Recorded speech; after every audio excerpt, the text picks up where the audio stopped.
Bonjour à tous.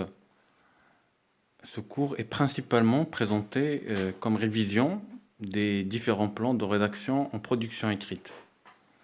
Alors, euh, c'est une suite logique de tout ce qui a été fait, bien entendu, durant l'année, mais ça n'empêche de recourir de temps à autre à des rappels qui serviront d'un appui, d'un soutien euh, en faveur de tous les apprenants et tous les élèves. Vous savez très bien que une production qui n'adopte pas un plan est une production qui présente, on pourrait dire, une difficulté au niveau de la méthodologie, d'accord? Et par conséquent de la cohérence. Donc, adopter un plan, c'est donner une idée que vous installez votre rédaction, votre texte dans un cadre où on pourrait vous suivre et on pourrait, bien évidemment, vous comprendre beaucoup plus clairement. Sur cette diapositive, c'est une citation d'un poète, Saint Jean Perse, voilà, qui dit: à la question toujours posée, pourquoi écrivez-vous? La réponse du poète sera toujours la plus brève, pour mieux vivre. Donc, cela veut dire tout simplement, c'est une citation que j'ai voulu quand même partager avec vous. Euh, L'expression en gras pour mieux vivre, on pourrait l'interpréter de plusieurs façons. Je pourrais par exemple dire que lorsqu'on écrit bien, lorsqu'on s'exprime bien, c'est-à-dire que ce que nous avons dans l'esprit se communique de façon aisée et de façon plus claire pour les gens qui nous entourent, à l'école, dans le monde professionnel par exemple, pour vous, dans le futur.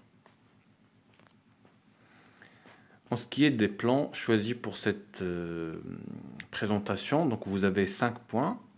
Donc on va revenir un peu sur le plan analytique, dialectique, le plan thématique en troisième point.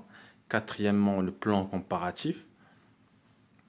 En dernier lieu, nous discuterons brièvement d'une possibilité de présence d'autres plans, même de l'utilisation d'autres plans. D'accord? Si, si des élèves, par exemple, ils ont un peu un doute par rapport à un sujet donné, ou bien un paragraphe donné aussi. Le plan analytique, comme vous l'avez su, donc déjà dans le titre, plan analytique, analytique vient de analyse. Et analyser, c'est passer d'une chose complexe, c'est-à-dire complexe à comprendre, à une chose facile à comprendre. Donc c'est ce processus d'analyse permet justement de questionner le thème ou bien questionner la notion. Alors, en définition, vous avez ici, il tend, donc ça c'est une définition, donc comme ça on ne se perd pas, il tend à examiner une notion, un phénomène, un fléau ou un fait de société. Donc très souvent, ces phénomènes, ces notions, ces fléaux, ces faits de société présentent très souvent un aspect négatif, c'est-à-dire ils ne sont pas souhaitables ou bien ils sont indésirables. Donc, lorsque j'écris sous cette forme ou bien sous ce plan, j'envisage les causes, les impacts, les solutions. Donc, les causes, les conséquences. Donc, on ne peut pas parler d'un phénomène ou bien d'un fait de société sans parler des causes qui poussent à ce que ceci soit là. Et par la suite aussi, je peux présenter proposer, je ne dirais pas des solutions, mais proposer des solutions, des possibilités de solutions.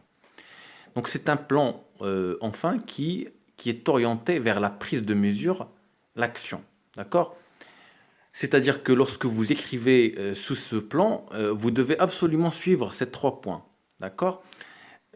Autrement dit, vous allez vous poser beaucoup de questions de façon à ce que vers la fin, vous dites voilà comment on peut supprimer, on peut combattre, on peut éradiquer, on peut diminuer, on peut réduire l'impact que ce phénomène cause chez les individus en société.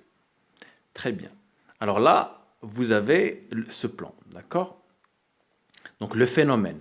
Donc on verra par la suite les exemples, les causes, les conséquences, la mobilisation, c'est-à-dire comment est-ce qu'on peut faire face au phénomène.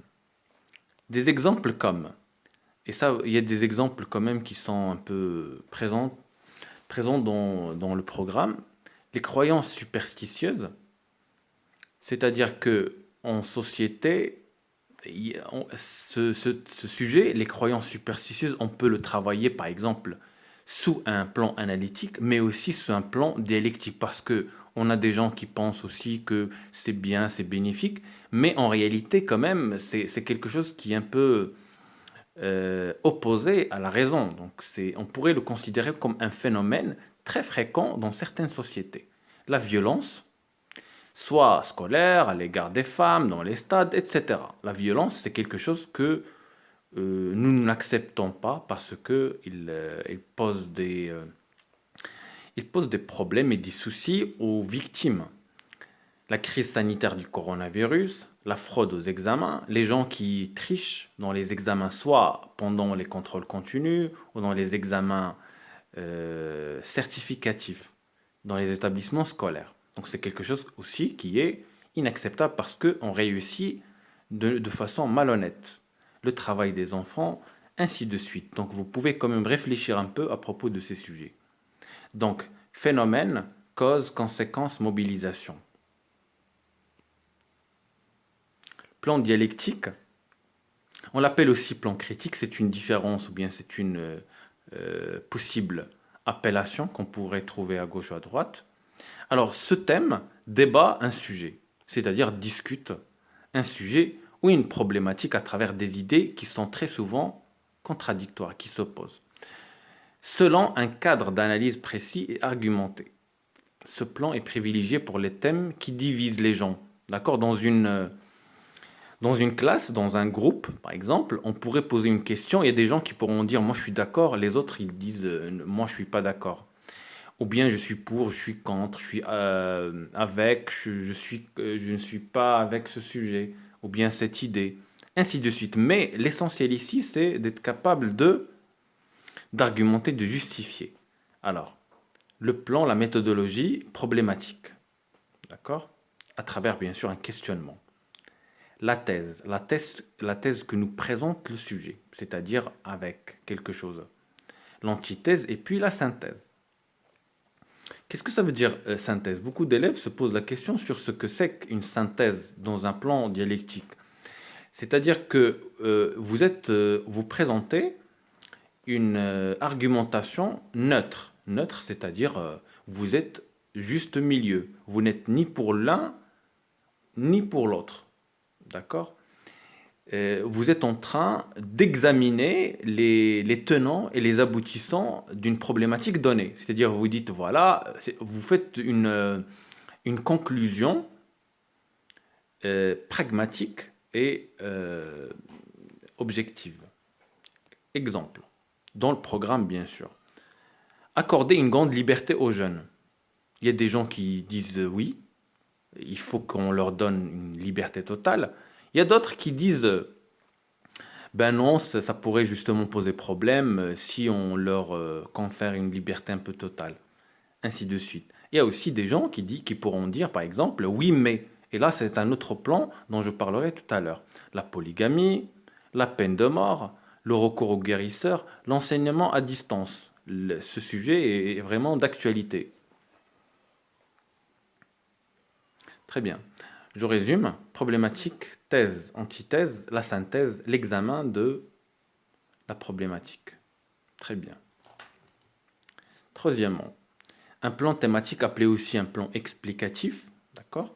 C'est-à-dire que le candidat a la volonté de détailler autour d'un thème. C'est-à-dire que le sujet ne présente pas un débat, ne présente pas un phénomène, mais présente un thème, une valeur positive qu'on pourrait par exemple encourager ou ne pas encourager. Mais quand même, c'est un sujet qu'on explique de façon assez étendue.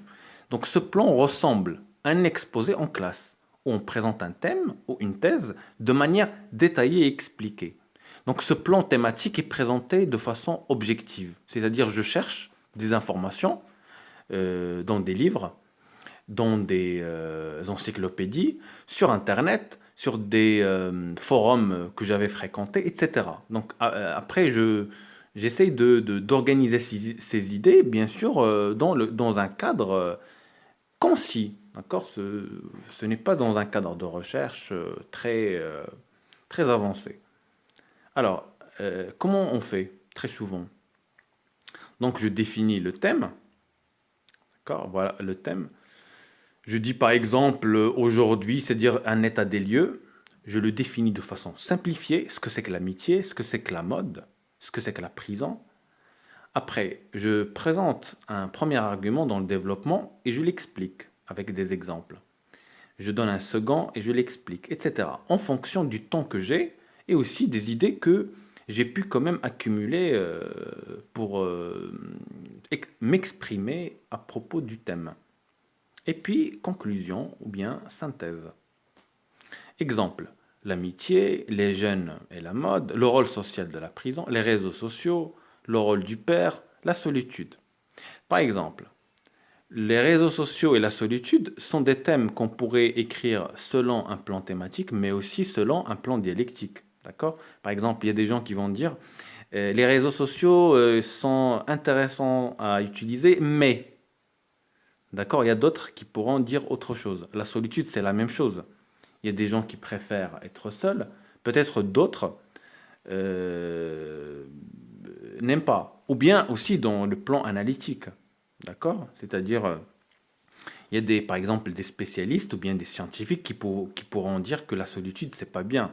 D'accord? Les humains ont besoin de se socialiser, d'être entourés de personnes avec qui parler, avec qui communiquer, ainsi de suite. Très bien. Donc, je résume. Le thème, état des lieux, c'est-à-dire aujourd'hui, qu'en est-il de ce thème? Je le définis de façon très simple et j'argumente en présentant des arguments et des exemples. En dernier lieu, le plan comparatif. Ça ressemble en quelque sorte au plan thématique. Si, parce que on est dans le détail, on est dans l'explication un peu avancée. Alors, ils mettent en confrontation deux thèses ou deux faits contradictoires par le biais d'une analyse, d'un examen de chaque élément en précisant les similitudes et les différences. Les similitudes, c'est-à-dire les idées ou bien les aspects qui se ressemblent, les différences, tout ce qui est en fait différent. Voilà. Parce que la comparaison, c'est toujours une astuce pour parler, pour communiquer, pour écrire enfin. Alors, le contexte. Par exemple, je parle de l'éducation moderne, traditionnelle. Le contexte, c'est-à-dire, vous allez dire aujourd'hui, actuellement, de nos jours, comment sont ces enfants, d'accord, à l'école, dans la rue, etc., etc. D'accord? C'est-à-dire, vous pouvez quand même répondre à la question, mais en quoi ce sujet est important? Pourquoi on traite ce sujet aujourd'hui? La thèse 1 et la thèse 2. Thèse 1, c'est par exemple l'éducation moderne. Thèse 2, c'est l'éducation dans le passé ou bien autrefois. Et à chaque fois, j'explique à travers des paragraphes bien écrits, bien concis. Après, je pourrais faire une déduction. Déduction, c'est-à-dire qu'est-ce que je pourrais euh, relever après examen, après détail de ces deux thèses en réalité qui se posent. L'école aujourd'hui, l'école autrefois. Les relations entre les voisins aujourd'hui dans le passé. Lire un livre sur Internet ou lire un livre sur papier. Par exemple, donc voilà, je compare entre deux aspects de fait. Très bien. Alors, dernier point. Existe-t-il d'autres plans de rédaction? Alors je dirais oui.